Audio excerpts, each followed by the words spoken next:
ಇವತ್ತು ನಮ್ಮ ಸಂಸದರಿದ್ದಾರೆ, ಅವರು ಕೈಗಾರಿಕಾ ಸಚಿವರು, ಅವರ ಜೊತೆ ಕೆಲಸ ಮಾಡೋದಕ್ಕೆ ನನಗೂ ಖುಷಿ ಆಗುತ್ತೆ.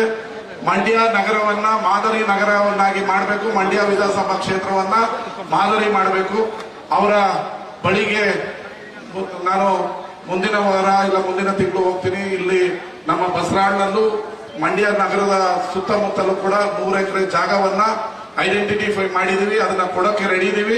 ಇಲ್ಲಿನ ಯುವಕರಿಗೆ ಒಂದು ಒಳ್ಳೆ ಕೈಗಾರಿಕೆಯನ್ನ ತಂದು ಕೊಡಿ, ನಾವು ನಿಮಗೆ ಜಾಗವನ್ನ ಕೊಡ್ತೀವಿ ಅನ್ನೋ ಮಾತನ್ನ ಹೇಳಿ ಹಲವಾರು ಅಭಿವೃದ್ಧಿ ಕಾರ್ಯಗಳು ಮಂಡ್ಯ ನಗರದಲ್ಲಿ ಕೇಂದ್ರ ಮತ್ತು ರಾಜ್ಯ ಸರ್ಕಾರದ ಅನುದಾನಗಳಲ್ಲಿ ಸ್ಪೀಡ್ ಆಗಿ ಆಗ್ತಾ ಇದೆ. ಇನ್ನು ಮುಂದಿನ 2.5 ವರ್ಷದಲ್ಲಿ ಮಂಡ್ಯ ನಗರವನ್ನ ಅತ್ಯುತ್ತಮ ನಗರವನ್ನಾಗಿ ಮಾಡಿಕೊಡ್ತೀವಿ. ರಾಜಕಾರಣ 15 ದಿನ ಮಾತ್ರ ಇರಲಿ ಅಂತ ಎರಡೂ ಪಕ್ಷದವ್ರಿಗೆ ಹೇಳ್ಕೊಡ್ತೀವಿ.